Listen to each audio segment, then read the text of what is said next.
I recently gave a talk that started with a quote: "Emotional tail wags the rational dog." Quote by Jonathan Haidt, and it's a psychologist you can forget about right away, but it tells you the quintessence of the talk, that is much more about emotions than it is about rational discussion. If you look at the old talk about philosophy or economy, then I was struck by a documentary I saw. I re-looked at it recently by Milton Friedman, and it's a documentary of 1977, and you see him in the Library of Congress next to an enormous stack of books of laws. And he's a small man, but still were impressive amounts of laws. And he had a book in his hand called the Federal Register, which tells you all the rules and regulations you have to comply with. To his astonishment, that had grown to 1,754 pages. And it was in 1977, and I looked it up, and it was now in 2010, it's 81,505 pages. 81,000. Enormous growth. The US is involved in 74 wars or the government that it admits to. And I would argue that we, from the rational side, from the freedom side, from the consistency side, are losing this debate. And this despite Ron Paul. Because, yeah, maybe he has a good talk, but we must not forget that in the days of Ayn Rand, that Ronald Reagan was also the hope of the freedom lovers. And he said the government is not the solution but the problem, and Greenspan, his buddy, said that gold and freedom were linked. While Reagan increased the government a lot, well, not on taxes but on debt, taxes of the next generation. Greenspan blew a lot of bubbles with fiat currencies. So, no, this shows that there's a relentless progress in the amount of regulation and laws, and you're always guilty and you have to do penance.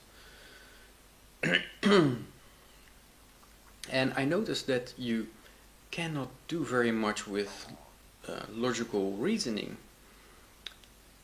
The first time when I talked with a colleague, I had noticed that he was not a big fan of liberty, and when I tried a new argument on him, basically saying, yeah, who owns your hand? And going for that, like, then if you own your hand, then you own the labor of your land, of your hand,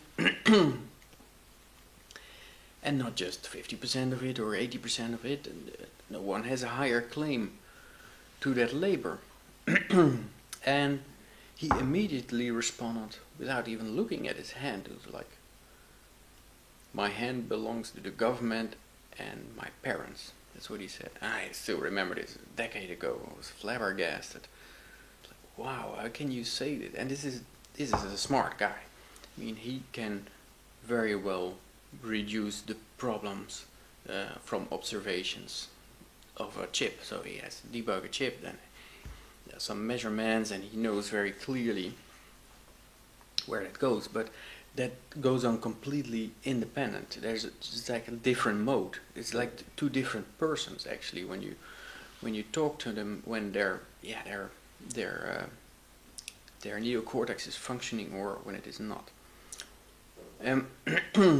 I should have known this before, because as a young teenager I argued with my parents about religion, and it's the same thing. It is they completely switch to a different mode. There's no reasonable arguing with them, and they use arguments, but they still claim to be rational, and they use arguments that wouldn't hold up even if you try to do basic things like making a sandwich. It would just completely fall apart.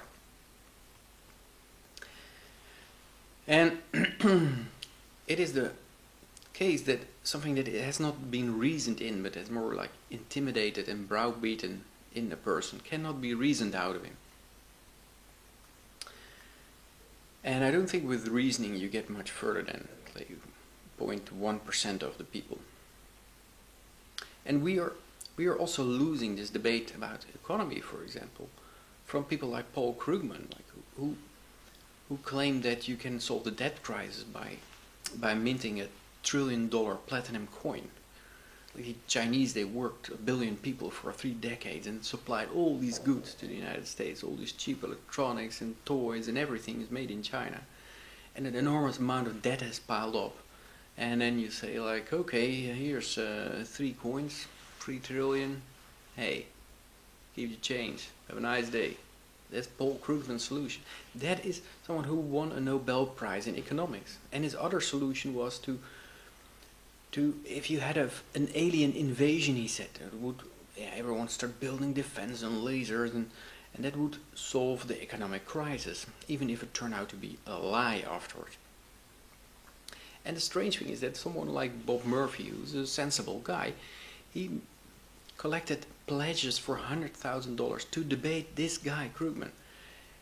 And the $100,000 goes then to a good cause. But there are people that expect something of this. They really put $100,000 on the table to have this debate go on. While this is really strange that a smart guy has to give a lot of money to an idiot like Krugman, so he come down from his throne, from his New York Times column editing throne, to what? To disprove what? That you cannot solve a debt crisis by minting 3 platinum coins of $1 trillion? I think that intellectually the whole debate is over, and it's beneath us that we have to beg for debates with idiots. One thing I noticed also in debating people is that what happens is they ask for you to come up with utilitarian arguments to prove your case for freedom and anarchy. And they would say something, tell me how without a government would the roads be built? And then you think, okay, if this person asks that, and if he says I can be convinced by this explanation, then I'm gonna look in books and I'm gonna do all kind of research and come back with an answer. And that never works, because what they do is often say, well, you're a utopian, you're naive, you're egocentric or egoistic or greedy, or they come up with these nonsense arguments. And that I heard that before, like, and Walter Block once made a whole study about rent control and what evils it does, that is worse than bombardment of living areas. And then he had a discussion, and some guy came up to me and said, are you paid by the landlords? That was his whole argument. I mean, the counter argument is always of a moral nature, while they keep asking you for utilitarian arguments. And I would say go for the moral argument, because they've proven by their actions that that is what really could convince them, or that is what really convinces. Their actions show that they use moral arguments. That means that is the stuff that convinced them in the past, or that they feel that convinces. And not all kind of statistics, or you don't have to explain why slavery is bad and come up with a explanation of who would pick the cotton. You can just be against slavery. And I notice if you use moral arguments, you get a lot of backfire. And that is a good sign. And Molyneux once said, you know that you're above the target when you hear anti-aircraft missiles. And when you are engaging in politics, or if you put a lot of resources in it, I also did something in it, but if you really expect something from that, if you engage in utilitarian arguments, then I think you don't hear the anti-aircraft guns, and it means that you're not above your target. As soon as you go to the moral argument, you will no doubt notice that the anti-aircraft guns start rattling. So what is very important in this is the psychology. And it's important to know that you have build-up of the brain, basically. Very quickly, you have the brainstem that does very elementary stuff like pupil dilation and saliva production. And then you have the amygdala, which does fear and aggression stuff. And then you have the neocortex and the higher levels of your brain that does all kind of complicated stuff. But these lower levels, they process most of the information. It is estimated that the amount of information you get every second is 11 megabits. 11 megabits a second pure input. You cannot handle that consciously. Most of the decisions are taken small decisions like should I contract this muscle a little bit to keep my balance, all taken care of in a lower level. If you almost burn your hands on the stove, then your hand retracts very fast automatically to protect yourself, and it has to be fast, and if you have to reason all that out, then it wouldn't work. And in an evolutionary race, where it's eaten or being eaten, then it's often very important that you are a millisecond faster than your predator. And that is also how this has evolved. It is speed that matters. And also these lower layers, they have a switch, so they can switch off the higher layers. So even if in the higher layers you'd say, coming Christmas I will not eat and drink so much, as soon as it is right in front of you and your nose inhales this, then your lower brain layers will switch off the rest, and you will go and eat all this stuff. So 11 megabits, your conscious level only processes to estimation about 15 to 60 bits per second. So that's almost like a factor of a million less. And I would argue that beyond that, it's only 1 bit that counts. 1 bit, that is it good or bad? This 1 bit reduction is the moral endpoint of your reasoning. That is very important. Is it good? I have to enhance it. Is it bad? I have to reduce it. Now I will, and it's also important to look at those ideas that won very much, like communism and religion. These are philosophies that almost conquered the whole globe, and they always use moral arguments. And Mises argued that communism couldn't work already before it failed, when he said, but if you don't have property, which is what they propose, then you don't have prices, because a price is exchange for property rights. If you don't have prices, you can make rational planning, because you do not know if you add value or if you subtract value. If your process is profitable, it means it converts crap into good stuff, or if it is loss making, it means it takes valuable stuff and turns it into crap. So, because these philosophies all use moral argumentations, we have to focus on that as well, even though people will claim towards you that you have to explain how the cotton will be picked if we abolish slavery. Rational arguments do not help. They always come with their, and you see it also in the media, it's always a moral swing that is given on it. You are evil if you do not obey. I will extract knowledge from about 4 books, this video at least. One of them is Thinking Fast and Slow. It's from Daniel Kahneman. He's a Nobel Prize winner for economics, but that doesn't mean he's full of bullshit. Then there's Redirect from Timothy Wilson, and Redirect explains how you can make people internalize your rules, your moral rules. And they do a lot of experiments also with kids that border on the ethical, but the main idea of this book is that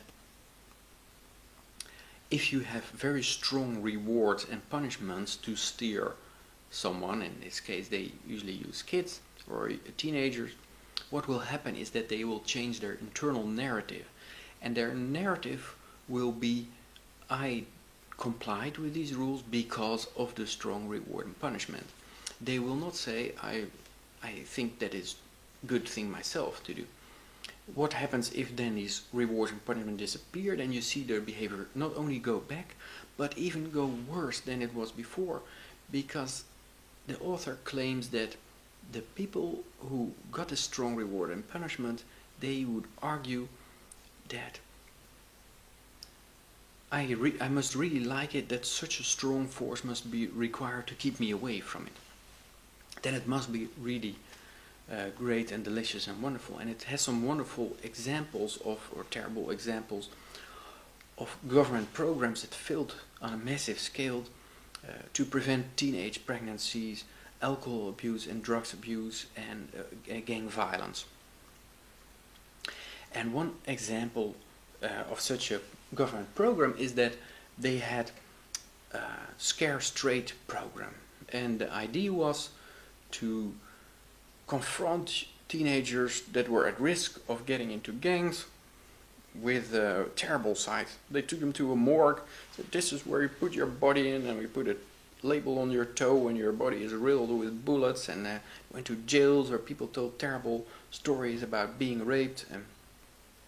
And the strange thing is that later they checked that against a control group, and it turned out that these people that were scared straight, they were scared crooked in the end, because their internal narrative had changed it. I must want this really badly, or I must be very bad. And the same happens when they asked a police officer to come into the class for programs to put them on the right path, and that sent the signal. And you can of course say that they subconsciously process this guy is a thief because his income is coerced out of his customers, but it is also that he tells a scary story, and even people that did not realize that drugs were interesting would after such a confrontation think that, oh, maybe I do really want to use drugs. That's the main idea of this Redirect book. Then you have Subliminal, from Leonard Mlodinov, and he talks much that about 80% of communication is going non-verbal, and the 20% that's verbal, I think most of it is emotional even, and it's not rational at all. The rational part is very small. And he talks a lot about things I talked about in my last video. I named 3 or 4 experiments, 3 I think, that show that a lot of communication is non-verbalized, but it still has a very strong effect. Last book is Brain Bugs by Dean Buonomano, if I say that right. And it is about that there are a lot of errors made by our thinking process that are kind of evolutionary developed, because efficiency was very important and accuracy has been sacrificed in some areas for the sake of a higher efficiency, but that results in us taking consistently wrong decisions confronted with, for example, framing effects is important. If you say mortality, 10% mortality rate or 90% survival rate, you say the same thing, but the reaction will be different because of the emotional impact it had. And so there are a lot of examples in that book also of where we taking kind of wrong, irrational decisions, and it's important, I think, to know where the areas are where you are likely to make those mistakes. Well, now we go with the body of the talk. System 1 is the is the system in your brain that is automatic, it is quick, it is intuitive, it is impulsive, and it likes to jump to conclusions, but very superficially. System 2 is that of dedicated concentration, a sense of consciousness and awareness and a rational choice. It is very lazy, but it has the idea it controls the whole thing. Well, it is not the case. Now, System 1 believes things almost automatically, and you have to disbelieve them with System 2. This is an idea that goes back to Spinoza, but System 2 can be too busy to do this. If you ask people to remember 6 numbers in their head, you can feed them a lot of statements that they will later declare are true or were true. Well, they were not, just because the auto-belief was on and the disbelief was suspended because they have to remember the 6 numbers in their head. And you can kind of sense how it works when you are confronted with the fish by the sentence by Gilbert. It was white fish eat candy, and you can sense that what happens in your head is when you hear white fish, you can still white fish in candy, white fish eat candy, you know, and then it is disbelief. But your first reaction is to try and make sense of it. You try to make sense of everything you hear, and only when it fails, then your System 2 comes and says, oh wait, this is rubbish, disbelief.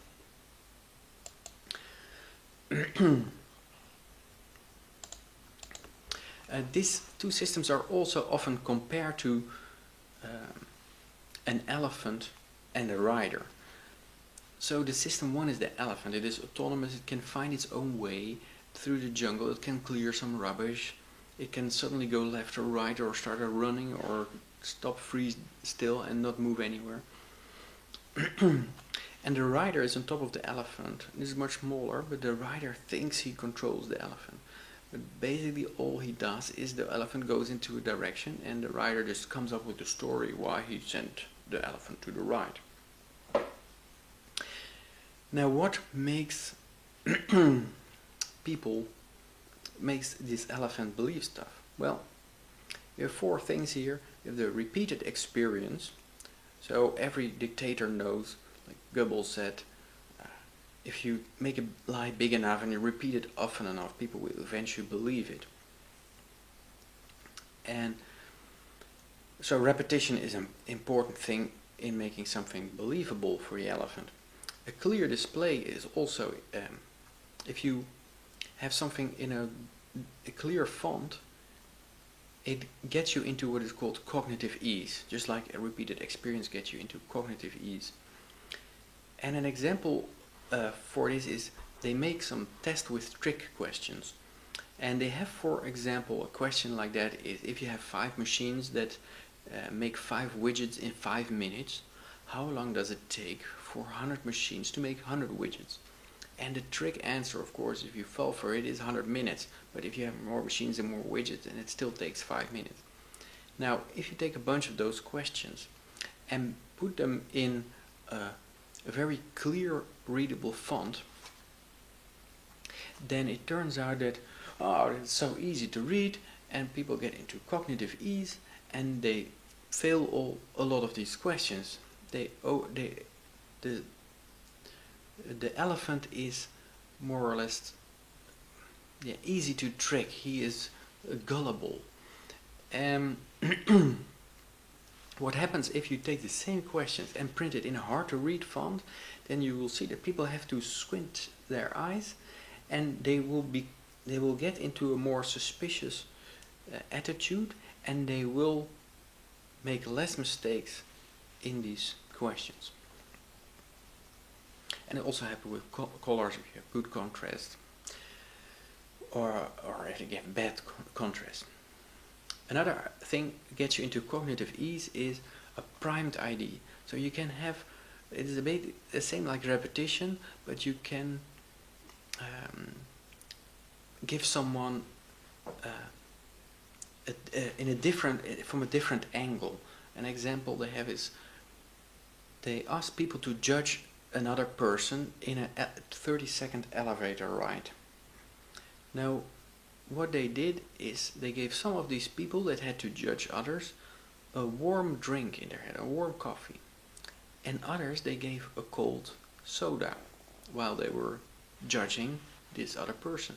And it turned out that people that had a warm drink in their hand more often claimed that the person they were talking to had a warm personality, while when they had a cold soda they were more like a cold personality. So that is, it is related, but only on a very vague way. You can be primed for a certain conclusion in a way that is not really obvious. So all these things, repeated experience, clear display, primed idea, and good, and it gets you in, also if you know good mood. Lots of soma drugs, Brave New World.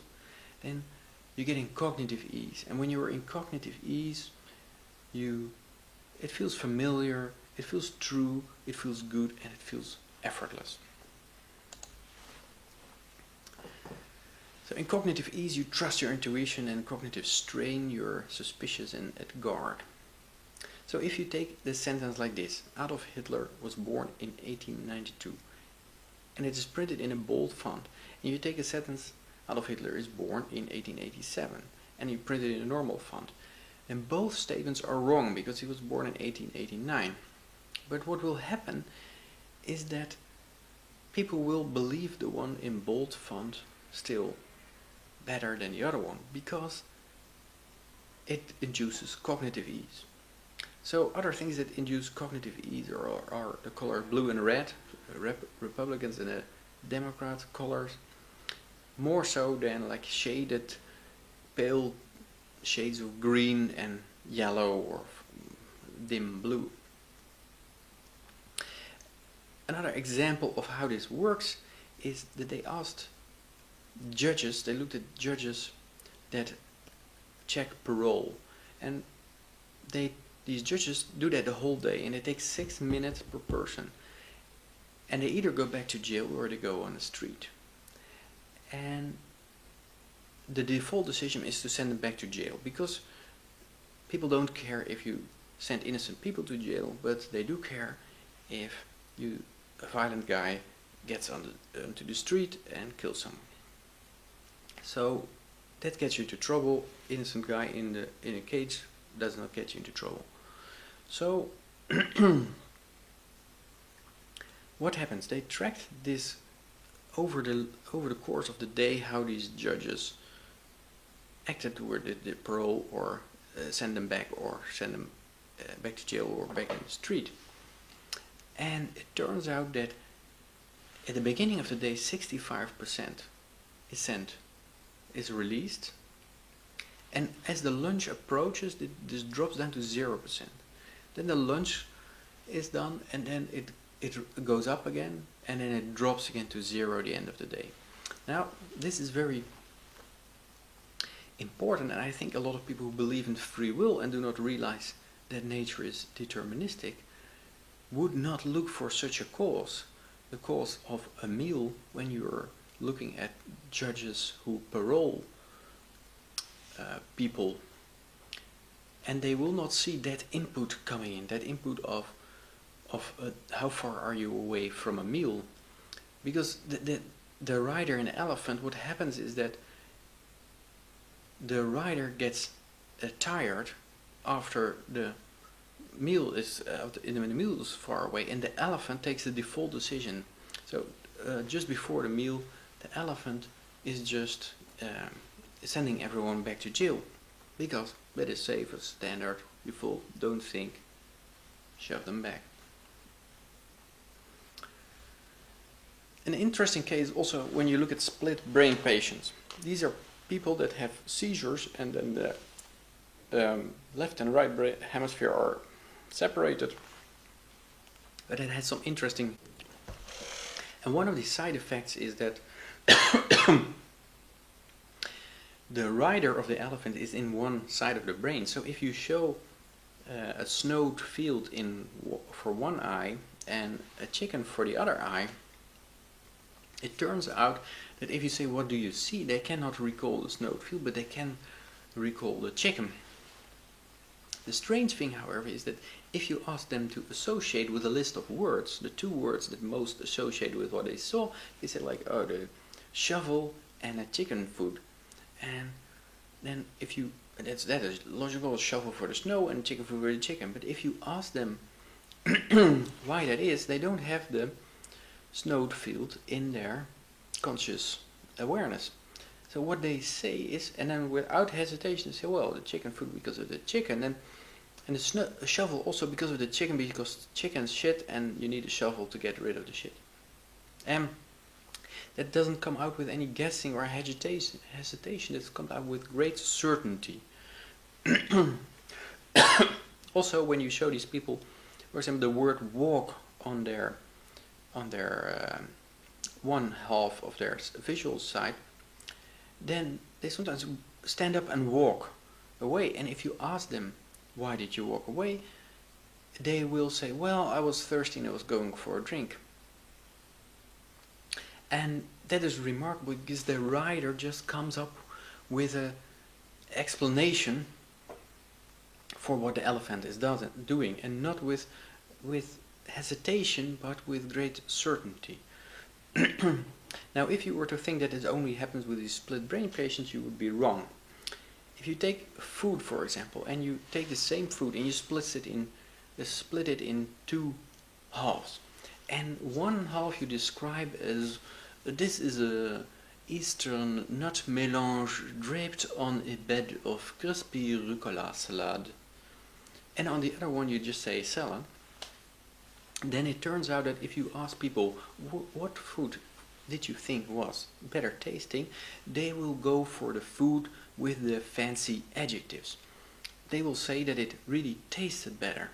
Now, if you were to ask them why, they come up with all kind of silly explanations that still sound very reasonable, but because it's the same salad and you know only the description changed, you know it's bogus. And the same happens with tasting wine. For example, they ask people to say, taste this wine from $10 and this one for $90, and tell us what you think, and they say, yeah, the 90 is much more acquisitive and has a whole story with it. While in fact it was just same wine, both from the $90 bottle. They're not cheap at the university. And even when they ask people to drink that wine in a functional fMRI brain scanner, then you could see that when they drank from the $90 bottle, then you saw the pleasure centers light up much more than from the $10, even though chemically it was the same substance, but people could actually taste the price difference. They could taste the whole status thing, the whole thing around it. Now, if you were asked these people, why do you choose this wine, even confronted with the hoax that was played on them, people will not say, well, I just prefer wines with a high price tag. That they wouldn't say that. That is because you're talking to their writer, and their writer will come up with a bogus explanation. Just like they would not say, well, I like food described with fancy adjectives. No, they will not say that. Their writer will come up with some explanation, but their elephant has made the choice. Now, I've discussed some of these phenomena. Only the first ones I will go a little bit more into depth, and the last ones will fall off the edge. And oh boy, yeah. And one is priming and anchoring. I will discuss a little bit more. Framing is very important. How do you present it? Makes a huge difference of what people will go and believe. People like to avoid losses. If you frame the same thing as a loss or as a gain, it will turn out to result in a different decision. It's very difficult for people to learn from statistics.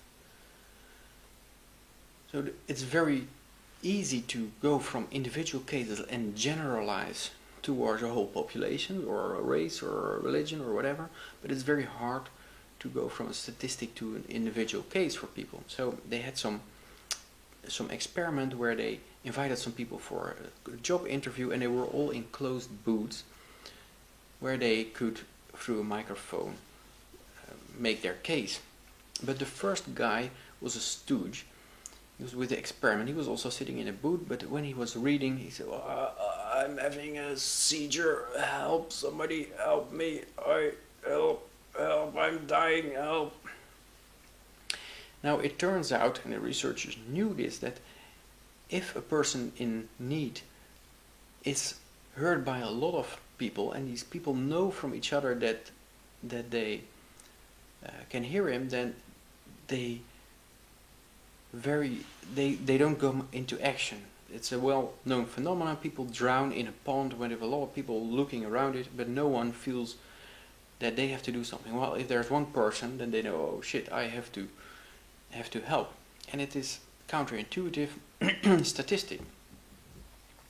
So what happened is that they did an experiment, and of course very little people came out of their booth to help this guy who was supposedly dying, because they thought other people would. Now the test is that they asked people to make a call about Joe and Susie, if Joe and Susie would help, and they were told this statistics beforehand. Well, it didn't matter. Even though they knew the statistics, it didn't matter. For if they saw Joe and Susie, they could not imagine that Joe and Susie would not help. On the other hand, if they were shown Joe and Susie before, and they were so, this is Joe and Susie, average people like you and me, you relate to them, they did not help, and that comes is in accordance with this piece of statistics. Now, what do you think about Tom, Dick, and Harry? How will they react? And then they adjust their IDs. But for example, for me, it had a huge impact when I heard that, government violence, in my head, it was always something theoretical. As long as you pay your taxes, then they will leave you alone, and also your permits and ever. But then someone said, I think it was Rothbard, that but governments killed like 200 million people in the 20th century, and that is even excluding wars. And an enormous amount of people died in concentration camps. And statistically, the biggest chance of getting killed is being killed by your own government, and the second highest chance is being killed by someone else's government. And that statistic for me hit home, and I thought, oh man, this is serious. They're going to go to the wall. But for most people, it's very hard to relate that statistic to their local smiling Obama guy who with a broad smile says that he will save the children and cares for your health, and they cannot relate that together. Just like the people at those times who were living under Stalin could not imagine that someone for communism, for equality, against the greedy capitalists would kill them by the millions. Of course, they also could not see it as a statistic, but you have to give a clear example, and that's very hard because, like Hitler, also in hindsight, it is a very bad guy, and you think, how could these people go for it? But when you're living in the middle of it, then it was a whole different ball game. The propaganda was at another level. You would also have thought that this guy was going to do a lot of good. So it's very hard to learn from statistics. It's almost pointless to come up with statistics unless you relate it to a personal situation from Joe, Tom, Dick, and Harry. And then people can generalize the statistics from that. Then there's another effect, is called the substitution, that people take a hard problem that they cannot answer and they replace it by a simple problem, answer that question. And they do that without realizing that they made this substitution. And that is also in debates what is happening often with straw manning, that people replace a statement of someone with another statement and then attack that statement that they didn't make. So they build a straw man and they attack that. But the person did not make that straw man. But without realizing that they made a switch. Body language is the last one. It's a very important. 80% is body language, 20% is verbal, but of that 20% a lot of it is emotional, and the rational part is really very small. And I talked a little bit about it in my last talk video about body language. Now the first subject I'm going to go a little bit into detail is priming and anchoring. This experiment.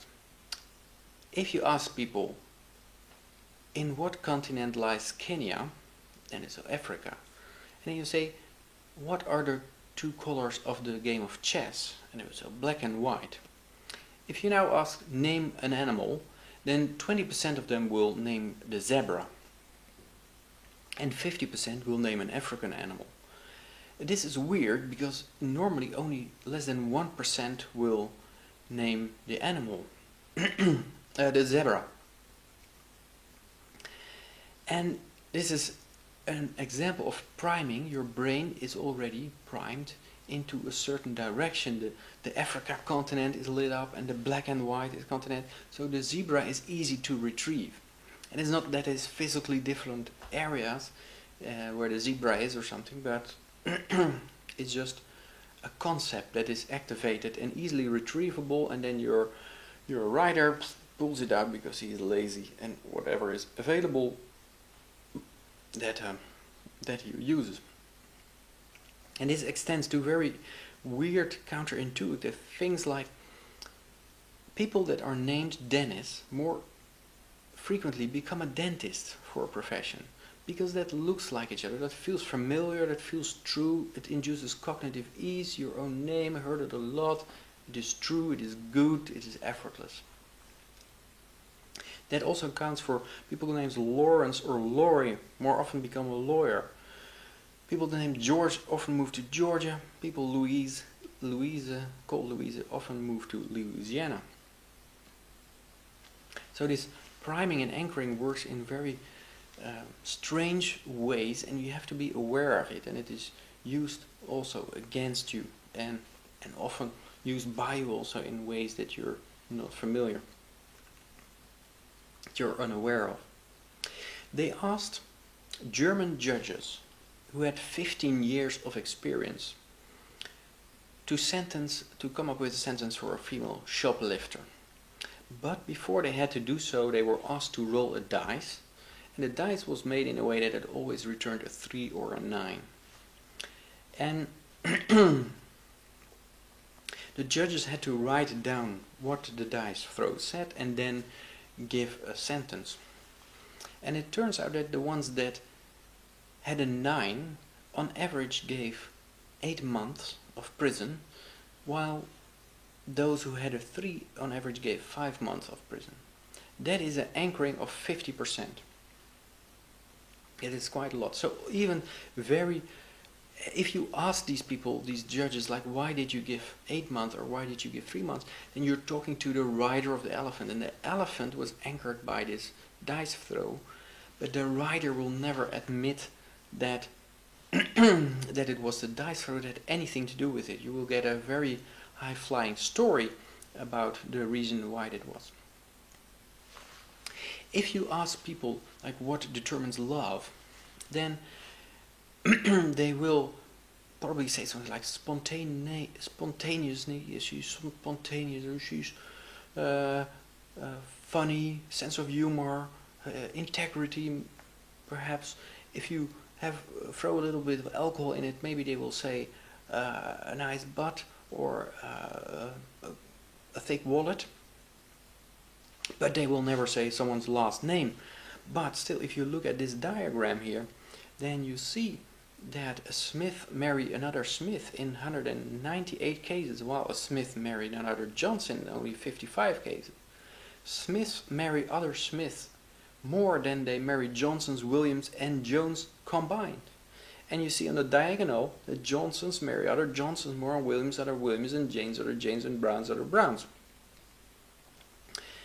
And this is remarkable because, again, if you ask these people what determines your partner choice, then you're talking to the writer, and the writer will give a bogus explanation that seems rational to him, but his elephant made the cognitive ease decision that, oh, this sounds familiar, that sounds good, that is true, that is wonderful, that is all great, it's repeated a lot, primed, go for it. If you ask people how many words have K as the first letter, and you ask how many words have K as the third letter, then it is the expectation that it is easier to come up with words that have a certain letter at the beginning.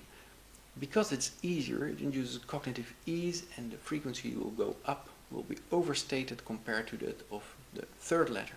And if you do the experiment, then it is indeed the case that people will overestimate the first frequency and underestimate the frequency of words with the K as the third letter, which is also quite a lot.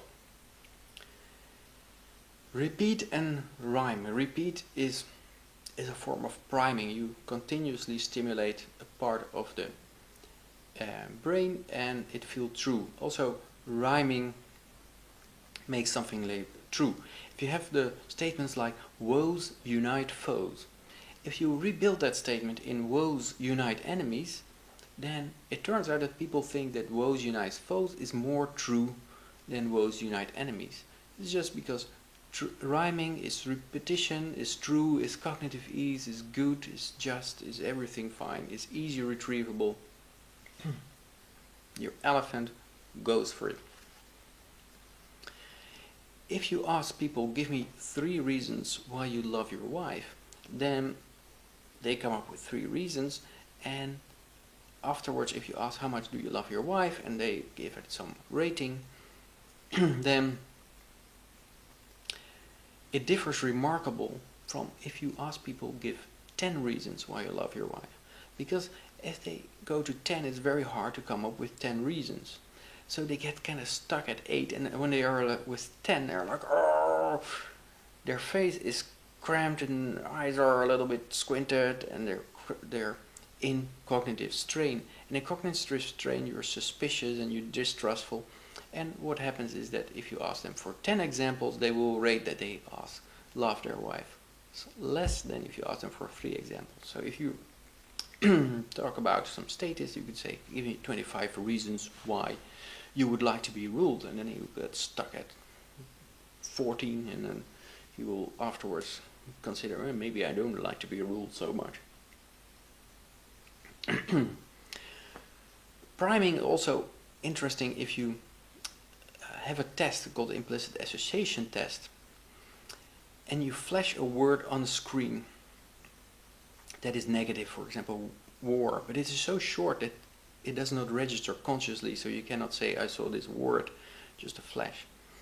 If you then give a consequent word like flower, and people have to press a button like good or bad, then it turns out that if they have been pre-flashed with war, then pressing the good button for flower takes a little bit longer than if you do not prime it. If you have to make a category change from the flashed word to the real readable word, then it takes longer. And I think that is because the flash activates your bad side. Like in the beginning I said, there's one bit of information where it eventually comes down to, is it good or is it bad for my organism? And that one bit of information, if you flash something like war, then your bad side of your brain gets slightly activated. If you then get the flower, then it has to be kind of deactivated, retreat, turn around this car, go into the other. This takes a little bit longer, and that is measurably longer with a computer program. And they do this also if they want to test racism, for example, then they can test that if you flash a certain racial thing, if you then have to decide good or bad of something that comes after it, it takes a little bit longer if you're racist. And other tricks they have is also is if you, for example, have to read the color of a word, then if like bridge is printed in green, then you have to say green. If then truck is printed in red, then you have to say red. But now comes the word blue, but it is printed in black, and you have to say black, but it says blue, and this confusion will register as a time delay and sometimes an error, and that is measurable.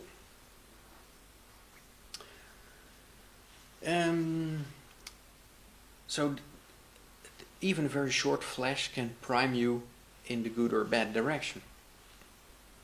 If you have a sentence like the body temperature of a chicken is, then what happens is, and if you repeat it twice and then say the body temperature of a chicken is 20 degrees or whatever other number, then that last sentence is more believed when it is preceded by the two sentences without any real information in there. But it is just the priming that makes you think, yeah, we're dealing with an expert here. You're warmed up for the belief, and there it comes. True. Exposure effect. Exposure effect, they tried in a university newspaper to print on the front page imaginary Turkish sounding words. And they printed them in different frequencies. Now they asked people afterwards about these words, what kind of feeling have you about them? And it turns out that more frequently displayed words had more positive feelings. And it works with everything, even with Chinese characters. People don't have a clue what they mean. More frequently explained, you get a good feeling with them. And you think they're more true. Also, they had two brokerage reports about a share. And they were contradicting each other. Now they asked, which one do you believe more? And one of the brokerage companies, they called Artan, and the other one they called Tahood. And it turned out that the pronounceable name was more believed, the brokerage with the pronounceable name. The pronounceable is more familiar, it's more easy, it's good, it's true. Even stocks with ticker symbols that are pronounceable perform better in the first time after an IPO than stocks that have unpronounceable names. Another thing is, for example, is the result of a vote about an educational budget, for example. It depends whether you have that in a school or in a non-school, in a church or something. It turns out that if you want the budget increased, and if you hold the election in a school, then the votes will be more in favor. Now, if you ask people, did the location determine your vote, then they will, of course, the writer will answer and will say no. And I'm the one you have to talk to because I run this place and I do the dealings with the elephant. But no, we're not distracted by any location or something. In fact, it's only a few percent, but still interesting. I talked about the priming with the hot and the cold drink before in the elevator ride. But also this, the positive stress test strategy. If you ask people, is Sam friendly? Or you ask them, is Sam unfriendly? What happens is people start to think of examples of, in the first case, Sam being friendly or Sam being unfriendly in the other case. And that has a different result, because in one case their good pipeline is warmed up and in the other time their bad pipeline is warmed up. The halo effect. Solomon Asch asked the following questions, or he said, he asked people to rate a imaginary person. First, Alan. Alan is intelligent, hardworking, impulsive, critical, stubborn and jealous. And then they said Ben, on the other hand, is jealous, stubborn, critical, impulsive, hardworking and intelligent. Now, what happens is that it has both the same attributes in it, but they will say Alan is a great guy because he's intelligent and he's hardworking. Then you go into the good pipeline, and then the later things like critical, and so yeah, of course he's critical and stubborn. It's only to be expected if you're intelligent. It's understandable. Well, if you go into the bad pipeline, with starting with stubborn and jealous, then when they get to intelligent, they say, "Oh my God, he's also intelligent, and hardworking. He's an evil guy, and he's serious about it."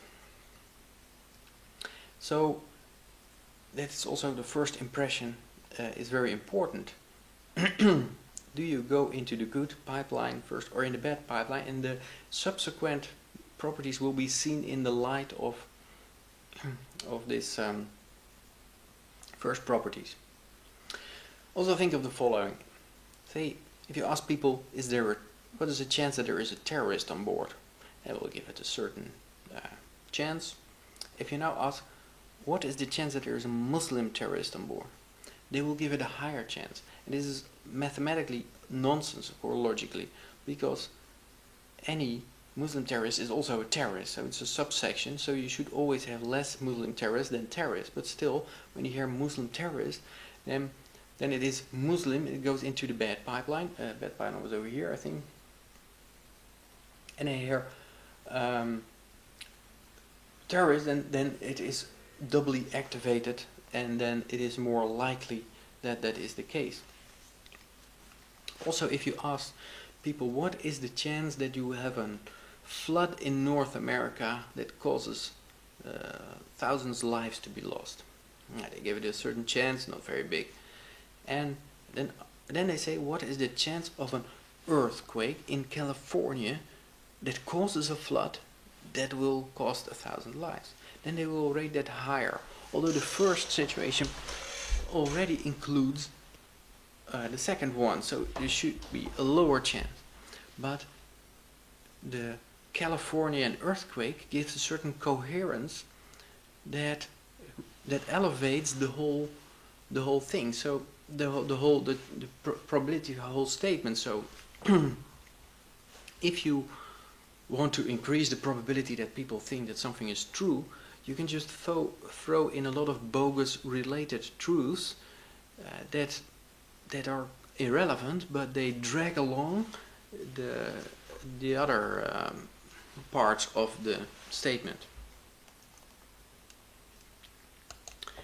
Well, framing is also a very important thing. Here you see two towers of Pisa, and it's the same picture, but the right one seems to lean much more over to the right, and it's very hard to see that. And you can even swap them around, and you see still the right one seems to lean over more, and it becomes the first one forms a reference, the first edge for the second one, and it makes it look more tilted. And you can see that even though it is a visual trick, there are other visual tricks that it is very hard, even if you're aware of it, to see it differently. You can become conscious of it, but you will still, you know the trick at some point, but you will still see what you see. It still will not feel like that.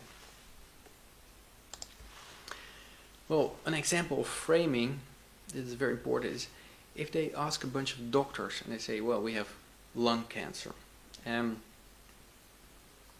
You can either go for surgery or for chemotherapy.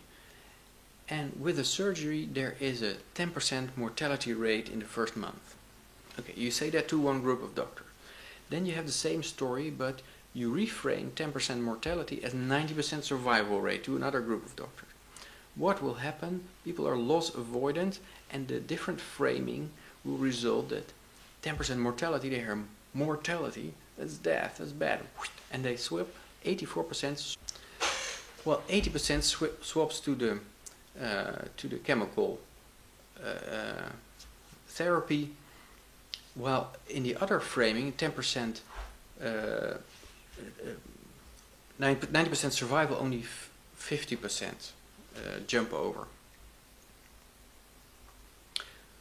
let me get that straight. Yeah, 10% mortality for the surgery, then they jump over to the chemotherapy, because they're focused on the death. There's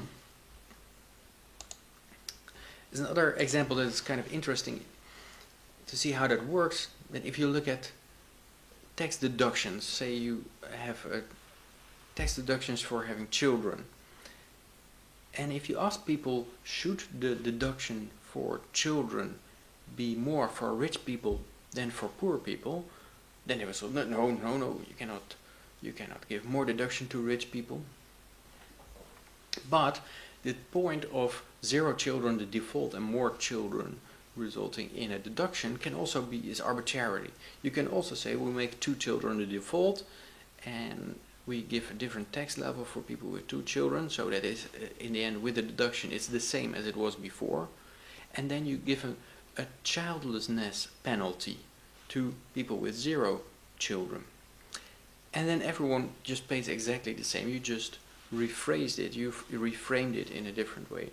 But in this second situation you could ask, should childless poor have just as big a childlessness fine as childlessness rich? And then people also say no, and that is logically inconsistent with their first no. It's where you can see, and I also had to read this example. It has to be wrong. I looked at it for 15 minutes before I could understand that, how that works, and these are very important tricks to completely change your perception of these things.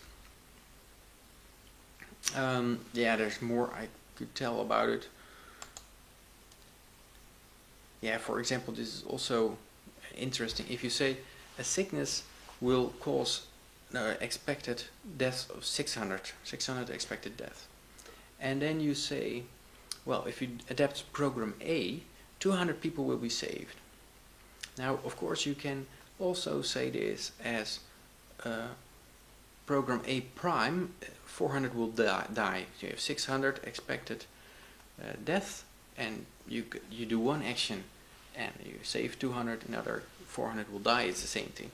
And you can say program B, there's a third chance that 600 people will be saved and 2/3 chance that no one will be saved. Now, if you have to choose between A and B, so saving 200 or a third chance of 600 saving and 2/3 nobody, then most of the people choose for option A, that is save the 200, pity for the 400, but if there's a third chance that 2/3 chance that 600 will die, then better go for A. But if you now reframe that into the A prime and B prime example, and you say 400 will die in the A chance, and it's like, oh man, that is much worse than 200 will survive, they'll be saved, 400 will die. They will switch over to option B, B prime, if you say that B prime is 1/3 chance that nobody will die, which is the same as 1/3 chance that 600 will be saved, and 2/3 chance that 600 people will die. Then a majority chooses for B. So it's the same information presented in a different way, and your brain is apparently not very good in dealing with that. So the conclusions I would like to draw from this is that libertarians and anarchists and atheists, they are wired to talk to the rider of the elephant while the elephant takes a decision. But they do that because the rider says, you have to be with me, I'm in control of this place, talk to me. And we believe that, and in that sense, yeah, we are gullible, because that is not who they are. It's not who is in control, and we're talking to something that is just switched off. This is just their primal instincts run the place. Their elephant is in control, and you're talking to no one. Politicians and priests and prime ministers and pimps and politicians, they understand that. Notice I throw this nice alliteration in there. They notice they have to talk to the elephant, and they communicate directly to the elephant based on fear, on priming, on repetition, on alliterations, and they control the people like marionettes, and you cannot do much about them, because if you talk to the rider of the elephant, then you can't get through to them anymore. It's already the whole language has been newspeak, like in the George Orwell, like liberty has lost the meaning what it used to mean. War is peace, ignorance is strength. That kind of stuff is going all over the place. Peace is war, and it makes it very hard to communicate anyway with this rider of the elephant. So if you want to let people believe something, then you have to use cognitive ease. If you want to make them critical and doubt something, you have to use cognitive strain. Use humor when possible. Humor is also a form of rhyme. Humor is not without reason always about politicians or religion or sex. And these are the areas where most indoctrinated bullshit is around. And if you're in a group and you're listening to a comedian and everyone laughs, you get that nice feeling that everyone really deep down knows it is all a bunch of bullshit we have been told, and it gives a kind of comforting idea that this is a wider spread idea in the community, but you're still only laughing, so the ruler cannot really do anything about it. But I think laughter is the beginning of the unraveling of bullshit propaganda ideas, because it is almost connected. It rhymes. The joke rhymes with what is knowledge that is inside, is present. Well, framing and priming is also used to make you believe stuff, and you can make it used to increase the probability that other people will believe stuff. And I think it's very important to be aware of this stuff, because it is very tempting, and if you want to talk to the writers, then you have to limit yourself to this 0.1% of the people who is open to staying calm and staying rational. And there are not many people that do that, and I don't think you get very far if you limit yourself to those people. I hope you liked it. It was a bit long this time, but it is a big subject, and I still skipped a lot. And let me know what you think. Alright, bye.